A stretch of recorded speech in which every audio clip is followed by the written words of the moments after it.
Hola, ¿cómo les va? Muy buenas noches. Bienvenidos a una emisión más de La Cultura del Trabajo.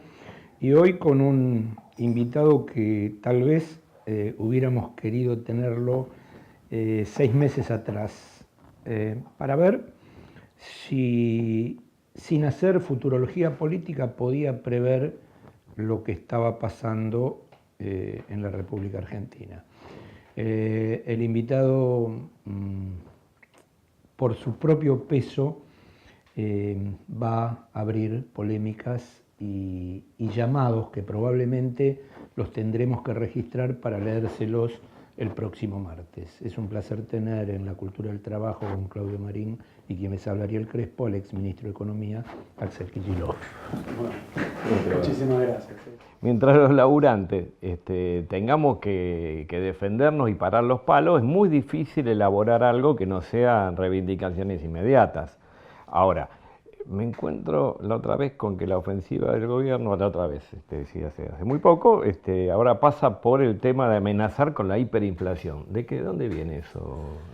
Mira, yo ayer estaba justamente, creo que en un canal de televisión, mientras hablaba Macri. Estábamos compitiendo por el rating, digamos. Estaba en una entrevista, creo que fue con Majul. Yo no la llegué a ver, pero cuando salgo viene justamente alguien del noticiero que está acostumbrado a escuchar cosas de todo tenor. Y dice, no me vas a creer lo que acaba de decir Macri. Que si no le pagamos a los buitres viene la hiperinflación. Entonces a mí enseguida me vino a la cabeza las 7 plagas de Egipto, ¿no? Que son 10 para colmo, así que tenemos para rato. ¿Qué es esto? Y bueno, una situación que me parece que es inédita, que es un presidente de la nación directamente, no extorsionando, sino apretando directamente a la sociedad y al Parlamento, que hoy tiene en sus manos esta decisión, para que haga algo que yo creo que es indefendible. Porque la gran virtud del acuerdo con los buitres sería volver a endeudar el país, ya descarnadamente, porque dicen, con esto vamos a tener acceso al mercado internacional de crédito. Entonces, ¿por qué uno querría, o por qué los argentinos, después de la historia trágica que tenemos de deuda externa fallida, deuda externa que se contrajo acá a camionadas, ¿no? Venían los transatlánticos llenos de dólares, pero todos sabemos que si tocaban el puerto de Buenos Aires los dólares en el transatlántico, se iban con la lanchita a Montevideo, porque nunca se quedó un dólar de lo que se tomó para la deuda externa en el país. Nunca se quedó, quiero decir, no fueron los trabajadores, no fueron los jubilados, no fueron las clases medias, ni las clases medias urbanas, ni fueron tampoco, menos todavía, el interior y los gobernadores. Y ni que hablar de que no fue a obra pública, a ruta, autopista, dique. Entonces nos están diciendo que si se cierra el acuerdo con los buitres, que claramente no va a quedar un mango en la Argentina el acuerdo con los buitres, porque ese no es como entra, sale, ese ni entra, va directo por un tubo a pagarle a Paul Singer. Si hacemos eso, recién después vamos a poder conseguir deuda. Para convencer a la sociedad, yo creo que no les queda otro recurso que el miedo, que meter miedo. Es decir, o se hace o sonamos. Y en eso empezaron con el tema del ajuste.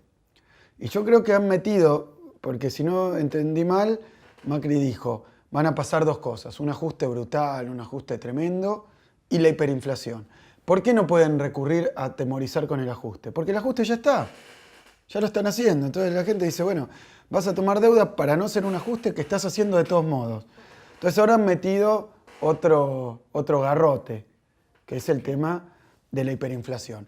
Y yo creo que han buscado un elemento que a ciertas capas de etarias, digamos, por su edad. ¿Vos querés decir a los viejos? A mí también, no me salgo de ahí, porque yo viví la hiper de Alfonsín y la de Menem, la primera de Menem, que después termina en la convertibilidad.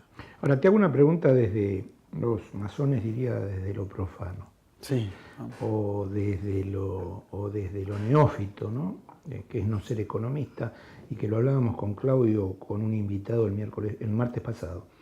¿Se puede crecer endeudándose Porque yo no lo entiendo y a mí me dicen, pero ¿y vos sos economista? No, no soy economista, soy psicoanalista. Entonces, a ver, yo pasé varias, porque soy más viejo que vos, lo hablábamos también con Claudio, varias hiperinflaciones. Desde el Rodrigazo hasta, ¿no? Hasta lo de Alfonsín, hasta las remarcaciones. Ahora, ¿cómo creces tomando deuda? Bien. Yo creo que acá hay no sé si es tanto para economistas como para psicoanalistas, así que, pero acá hay un tema de recurrir a los miedos y recurrir a lo macabro y a lo perverso para explicar qué es lo que se está tratando de armar en torno a la cuestión de la deuda. Porque yo te diría que paradójicamente con la deuda externa o con la deuda en general, uno podría decir, es imposible crecer sin tomar deuda. De la misma manera que es imposible crecer endeudándose.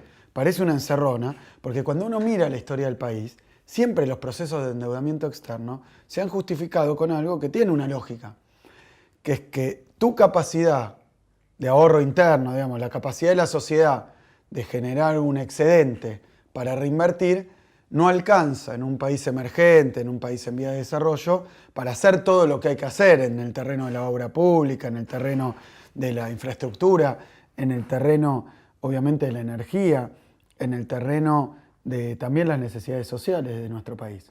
Entonces uno dice, bueno, ¿cómo voy a hacer todo lo que tengo que hacer con lo nuestro? Como decía el querido Aldo Ferrer, crecer con lo nuestro, ¿puedo crecer con lo nuestro? Entonces se ha instalado, y esto también viene de muy atrás, que no, que con lo nuestro no alcanza. Entonces hay que pedir crédito afuera. Y eso sería lo que alimentaría la posibilidad de más rápidamente tener una vía de desarrollo. Pero al mismo tiempo tenemos la experiencia histórica y muchas veces está esa idea de no tropezarse con la misma piedra, ¿no? Y de que hacer 2 veces lo mismo, 3 veces lo mismo es difícil que traiga otro resultado. Porque en general los ciclos de endeudamiento externo en la Argentina no fueron ciclos de crecimiento. Fueron, por el contrario, ciclos de estancamiento económico. Entonces en Argentina se tomó deuda externa con otras finalidades. Y uno dice, pero ¿cómo? Te endeudás, te prestan y ¿qué pasa con esa plata? Bueno, en nuestro país ha ocurrido, y yo diría en nuestro continente, en nuestra región, y en lo que sería ese gran grupo de países en vías de desarrollo, que cuando te prestan es justamente que te prestan en el camino de un proceso internacional que nos supera, de reciclaje de fondos financieros de los países centrales, por decirlo así.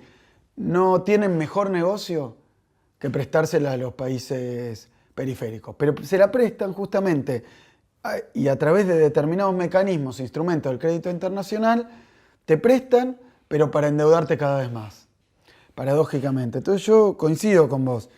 Desde el sentido común uno diría, con todo lo que hay que hacer en la Argentina, tomemos deuda externa, pero cuando uno observa también y recapitula qué es lo que pasó con la deuda externa en el país, nunca en la historia argentina, cuando ha venido deuda, que además viene de la mano del Fondo Monetario Internacional. Sí, volvimos a las fuentes.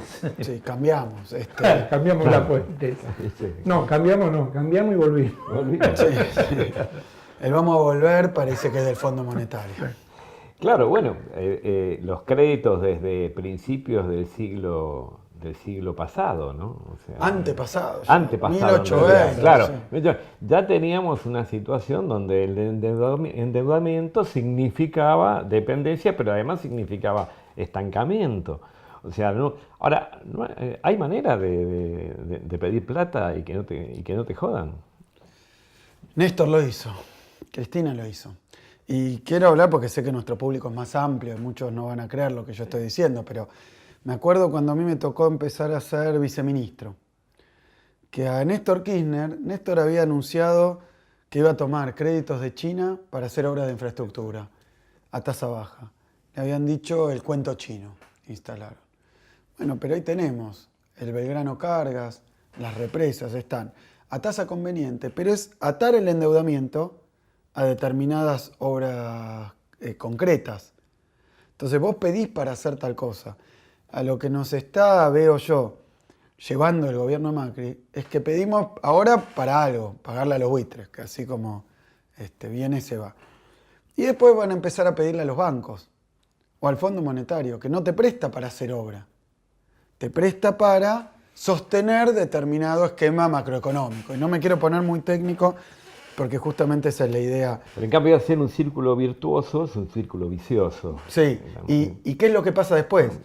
Cuando vos te presta un banco internacional, como es el JP Morgan, que ahora más que banco internacional ha metido la mitad de los funcionarios del Ministerio de Economía, el Banco Central, todos digo entre comillas, JP Morgan, que es la banca Morgan, la vieja banca Morgan, o el HSBC, ese banco que también ha fugado capitales a lo loco, ahora nos viene a prestar, se ha vuelto generoso. Ahora, ¿cómo hacen? Te prestan y ya con esto que aparece de los fondos buitres, si efectivamente se le paga en efectivo a los fondos buitres, no es con las reservas, sino que se pide prestado. Pero ese crédito nos va a salir 1.200 millones de dólares por año de intereses. Si ahora se necesitan 10.000 más, vamos a necesitar, digamos, 2.000, 2.500 millones de dólares por año para pagar los intereses. Esa es la mochila que nos sacamos al pagarle al fondo por completo lo que se le debía. ¿Por qué? Porque los bancos te exigen después que para que, como te han prestado, estar seguro de que le vas a devolver, haya una auditoría del Fondo Monetario. Viene el Fondo Monetario y dice, este gobierno está gastando en cosas absolutamente superfluas, como pagarle a los jubilados. Claro. Entonces, esto pasó así. Hay que privatizar el sistema de jubilaciones. Bueno, lo dijo Lagarde, que había que matar a unos viejos, ¿no? ¿Pero por qué? Porque la lógica del acreedor es que vos liberes todos los recursos de todos los usos que no sean, garantizarle el repago. Y es una lógica razonable, porque ellos quieren cobrar de nuevo, pero como cada vez este sistema, por añadidura, digamos, como efecto secundario, tiene que el Estado lo obligan a gastar cada vez menos en las cosas centrales de sus propias funciones. Entonces la gente, los laburantes, los jubilados, tienen cada vez menos guita. Entonces hay menos guita en la calle, hay menos mercado interno, entonces cada vez se gasta menos. Como se gasta menos, se demanda menos. Como se demanda menos, se produce menos. Entonces se va achicando, y esto lo vivimos en el país en los 90 muy fuertemente, la capacidad productiva de Argentina, la industria argentina, el comercio argentino, y eso hace que haya menos impuestos, menos recaudación. Entonces el Estado cada vez tiene menos plata. Y ahí vas por el camino que vos decías del círculo vicioso del ajuste permanente. Y viene el Fondo Monetario y dice, pero el año que viene no van a poder pagar, tienen que ajustar más. Y tienen que vender aerolíneas, ¿por qué no? O YPF. Y con eso pagarle a los acreedores, porque fue así, cuando se vendió a cambio de títulos que se le dieron a los acreedores. Ese camino ya lo recorrimos. Eso es lo que un poco... a nosotros que se vendió Entel en 120 millones de dólares y 2.000 en papeles, en títulos. Claro, títulos de la deuda externa como recompra de la deuda externa. O sea que esto, cuando impera la lógica financiera, cuando se impone la lógica financiera, uno termina trabajando para el acreedor. Que es la lógica de los buitres, ¿no? Es la lógica. Porque los tipos te compran a 2 pesos lo que después... Los fondos buitres son un elemento, yo creo que relativamente novedoso, porque tiene que ver también, sin aburrirlos y sin extenderme, con cómo fue cambiando esta cuestión de los países endeudados. Porque allá por 1940 y pico, después de la Segunda Guerra Mundial, aparece el Fondo Monetario, las instituciones de Bretton Woods, que aparecen para sostener a los países. Y justamente para lo contrario de lo que termina pasando con el Fondo Monetario, para que los países no tengan crisis, donde les faltan los dólares, y entonces tengan que salir corriendo a pedir o tengan que hacer ajustes violentos. Para eso apareció el fondo. Pero se va reconvirtiendo con el plan Brady, con toda la reconfiguración de la deuda externa, y en los 90, en lugar de prestarte la plata al fondo, o prestarte la plata a los distintos países, a un país que está en problemas, la prestan los bancos privados.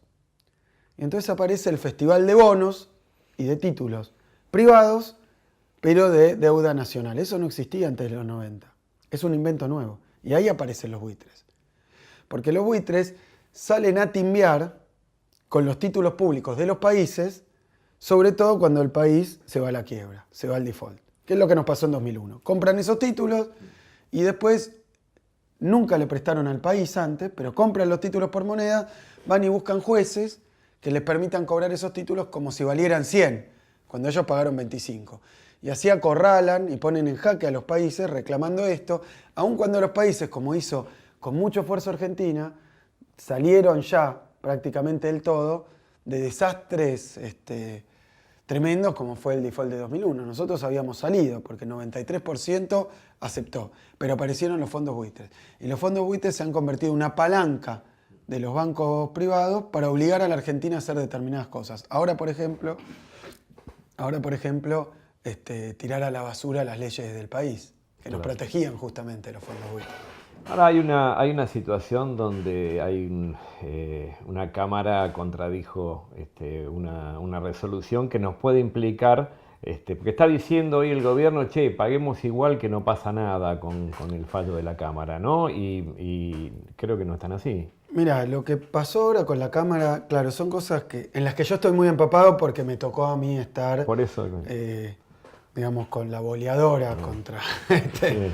Y digo esto porque la verdad que son intereses muy poderosos y es la justicia norteamericana lo que tenemos enfrente y es un gobierno de Estados Unidos que se hizo el distraído para dejar que esto ocurriera.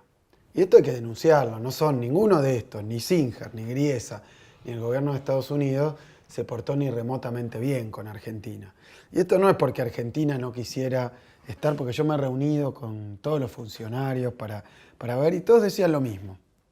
Ustedes tienen razón, pero no puedo hacer nada. O sea, se lavaron las manos. No es que dijeron, tenemos una crítica, no me gusta. Tienen razón, esto está muy mal y es un peligro para el sistema internacional. Ahora, ¿qué es lo que pasó con esto? Vamos a la historia reciente. Macri empieza a tener muchas dificultades con el tema de las reservas. Esto le pasa porque lo que él llama abrir el cepo es liberar de toda traba a los capitales especulativos para que vengan a timbiar a la Argentina. Eso lo ha denominado sacar el cepo. Quiere decir que Argentina tenía determinadas protecciones contra la entrada y salida de los capitales golondrinas, especulativos, que entran a los países y hacen mucho daño, porque entran por unos días, consiguen rendimientos tremendos, después se van o vienen a comprar activos físicos, reales, a precio vil, y después hacen algún negocio y se llevan la plata. Ha pasado tantas veces. Pero bueno, liberó, hizo piedra libre a los capitales especulativos y devaluó. Y confiaba en que iba a venir una montaña de plata, por el solo hecho, y lo anuncia Pratt Gay, yo esto no lo vi en mi historia, he visto ministros de Economía equivocarse en algún pronóstico. Yo, por ejemplo, en mi caso era muy prudente, porque uno sabe que está hablando adelante del país y que lo que uno dice tiene determinado peso. Bueno, Pratt Gay, por orden de Macri, se sienta en una conferencia de prensa con tono sanmartiniano, dice somos libres, no hay más cepo. Al mismo tiempo estaban devaluando un 40%, pero dice también que hay que prestarle mucha atención, estemos tranquilos, porque nosotros para abrir el cepo, es decir, para dejar la fuga de capitales sin restricciones, lo que necesitábamos es estar seguros de que vamos a tener 10.000 millones de dólares. Y estamos muy contentos y tranquilos hoy porque hemos conseguido entre 15.000 y 25.000 en las próximas 4 semanas. Y yo dije, bueno, acá tenemos un hombre que ha cerrado unos acuerdos, para mí peligrosos, pero para él fantásticos, y que está tan seguro de eso como para anunciarlo por cadena nacional. Pasaron esas 4 semanas y el saldo de lo que ocurrió fue menos 2.000. Lejos de 25.000 positivos, es menos 2.000, se le fueron 2.000. Acá hubo un problema. A mí me tocó hacer anuncios de este tipo. Por ejemplo, cuando nosotros trabajamos para recuperar YPF, yo en una conferencia de prensa donde estaba explicando esto, dije, y a partir de ahora no va a faltar nafta en los surtidores de YPF. Y no faltó. Y no faltó. Pero imagínate si el próximo fin de semana teníamos una cola de 2 kilómetros. Yo estaba fuera del gobierno. Obvio. Ciertamente. Obvio. O sea que acá le fallaron los planes. Entonces me parece que eso es lo que da lugar a la desesperación y al apuro, por cerrar con los buitres. Yo me imagino esta secuencia. Los bancos le dijeron a Pratt Gay, vos, compañero de trabajo de JP Morgan, ahora que estás en el gobierno, abrí y dormí sin frazada, nosotros te vamos a traer el camión de caudales y vas a tener 25.000 millones. Al tiempo llegaron 5.000 millones, no le llegaron al Tesoro, sino, es la única operación de crédito que se hizo, sino el Banco Central. ¿Saben cuánto tuvo que poner de garantía el Banco Central? O sea que si no pagamos esos 5.000, ¿cuánto perdemos? No. 10.000 millones. Es la operación de deuda El más doble. roble. Sí, el doble. No le prestaban si no ponía el doble de garantía. ¿Sabes qué me hace acordar cuando te sentás en una paritaria con una empresa multinacional? Cuando vos cedes, vos pones un número máximo y hay un número mínimo. Cuando vos cedes el número es porque cerraste el acuerdo. Claro. Antes no. Antes no, porque si no lo que te va a O suceder es es como que te sentás y te peor. dicen, no, ¿sabes qué? Ese tampoco. Peor, estás es en un otro. conflicto. Tomás Exacto. una medida de fuerza. Y te dice uno, andá, levantala que ya está solucionado. Bueno, No. tráeme los papelitos. Claro, Bueno, claro, acá tal cual. se tiraron a la pileta y se fueron dando cuenta de que estaba vacía. Ya que Claro. lo nombraste. Entonces han pedido que les dé un salvavidas el compañero Singer, Claro, que tampoco es un hombre fácil. salvavidas de melones. Sí, tampoco es un hombre fácil. Entonces lo que yo veo es que los bancos le dijeron, no te estamos prestando porque no cerraste con los buitres. Tienen que ir y cerrar con los buitres, si no, no va a aparecer la plata. Esto es lo que a Macri lo lleva a decir, rodeado en pánico, tratando de trasladárselo a la sociedad en su conjunto, pues si no yo no me explico. Mira, fui parte del gobierno, bueno, de una presidenta como es Cristina Kirchner, pero yo entendí una norma que tiene que pasar, que tiene que cumplir a rajatabla un presidente. No puede sembrar el miedo, ni siquiera si lo tiene él.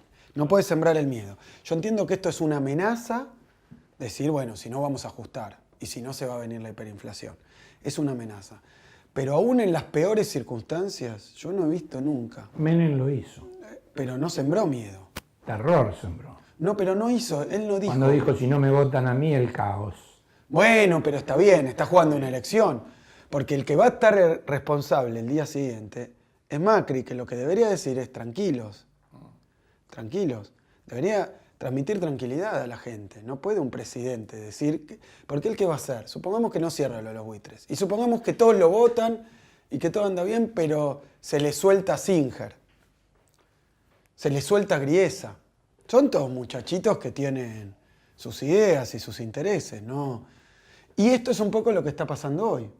Vos fijate, vino el Tribunal de Apelaciones, la Cámara de Apelaciones, y dijo que no tiene valor lo que firmó Griesa, que era lo que le daba carnadura, sustento, a lo que había arreglado Prat Gay. Le corrieron con el Singer. arco. Le corrieron el arco. Pero 2 kilómetros se lo corrieron. Y yo lo que me pregunto, por eso digo, y esto anticipa de nuevo lo que nosotros habíamos dicho, que nos están queriendo hacer votar un acuerdo que no está cerrado y que no tiene garantías. Entonces ni siquiera para el que ve con simpatía regalarle a Singer una fortuna inmensa, más allá de toda imaginación del propio Singer, pagarle más de lo que pedía a otro fondo buitre, ni siquiera ese le pueden traer un papel que está escrito en tinta de limón, digamos, que se borra. O sea, Axel, que nos pueden Se ha decir... borrado el papel. Nos pueden decir, a ver, pará, las condiciones para cerrar son estas. Bueno, cerremos. Ah, no, ahora son otras. Bueno, Pero es pero genial. es poco serio, es poco serio. No, a mí me parece que el equipo económico que va a venir a defender esto con un accidente, porque viene de lo que yo estaba diciendo, no viene de otro lado. El problema que tienen es que han devaluado, confiando en que iban a tener el respaldo de los ojeros, de la banca internacional, de la banca local, de los empresarios argentinos, todos sectores que mencionó Prat Gay, como diciendo, nos hemos reunido, los muchachos van a ponerla, con lo cual quédense tranquilos. Empieza a transcurrir las 4 semanas, no viene, lo único que consiguen son 5.000 millones en condiciones humillantes, porque la tasa de interés será 7%, pero si uno calcula las pérdidas que vamos a tener si no pagamos el capital, es un 107% la tasa de interés de crédito, y entonces empiezan a actuar con desesperación, que es muy mala consejera. Le habrá dicho un banco, porque a mí me pasó, y esto lo revelo porque no tiene nada de raro, vinieron los bancos y me dijeron en algún momento, estos mismos bancos, te vamos a prestar toda la plata que quieras, hay mucho apetito en la jerga, es esa, por Argentina, que quiere decir que no que nos están esperando con el cuchillo y el tenedor para comernos crudos. Sonó así. Sí, pero en la jerga de las finanzas quiere decir queremos ponerles plata, ¿no? queremos bonos argentinos, hay pocos bonos argentinos, queremos eso. Además, como está el mundo, ¿no? Pero queremos eso. Argentina está muy bien, te decían. Argentina no tiene deuda. Argentina está controlada, está creciendo en medio de una crisis. Te decían todo eso, te vamos a prestar plata. Cuando vos le decías, bueno, dale, adelante. Yo tenía esa tesitura, lo he hecho un par de veces. Estoy de acuerdo. Tráeme el papel. ¿En qué condiciones? Ahí empezaban los problemas. Claro. Entonces, como el vendedor a domicilio, ¿no? Que cuando te tienen que mostrar la mercadería está el problema. Cuando te chamullan... Bueno, era así. Entonces yo creo que les ha pasado eso y ahora les han dicho, seguramente, los bancos, mira, el departamento de legales de nuestro banco está muy preocupado por el problema de los fondos buitres, porque los títulos que nosotros te íbamos a dar resulta que pueden ser objeto de algún embargo por parte del señor Griesa. Anda corriendo, arregla con los buitres, volvé acá y charlamos. ¿Sabes lo que yo temo de eso? Yo estoy seguro de que esta es la secuencia. Pero ¿sabes qué temo de eso? Que el próximo paso sea corrernos el arco de nuevo. Pongo entre comillas. Pongamos que arreglan con los fondos buitres. Van a ir a los bancos y le van a decir, señor, ya está. Acá está. Y le van a decir, pero ahora necesitamos que arreglen con el fondo. Claro. ¿Cómo piensan ustedes? Porque ahora no fue el departamento de legales, ahora fue el departamento financiero, que ha dicho que estuvo estudiando las cuentas del país y que ustedes tienen un déficit muy profundo. Nosotros no nos podemos dedicar a eso. Necesitamos a nuestro auditor en jefe, que es el Fondo Monetario Internacional, que se meta en los libros y vean que están gastando la plata, que si les prestamos tiene que ser prioritariamente para devolvernos a nosotros. Entonces yo veo que esta es una estación en la historia más temida o el final más temido de este camino, que es que ya estamos sufriendo condicionalidades de los grandes prestamistas y los grandes acreedores internacionales. Y que los buitres es eso, por eso es inconfesable, por eso no se puede discutir, por eso no se puede explicar, por eso viene con pánico para imponerlo y promesas del paraíso si se firma. Te damos las gracias. Nos tenemos que ir, Marino. Lo bueno se termina rápido. Nos quedamos sin tiempo, pero ¿sabes qué? Una reflexión de cierre. Axel dice lo mismo que decía en su despacho mientras era ministro. Es exactamente lo mismo. Exactamente lo mismo que decía en su despacho cuando era no he ministro. cambiado. Y eso, No se lo mire para atrás o se lo mire para adelante, es un valor, la verdad, inigualable. Muchas gracias. Muchísimas gracias. Bueno, Muchísimas gracias por estar con nosotros. Los esperamos el próximo martes en La Cultura del Trabajo.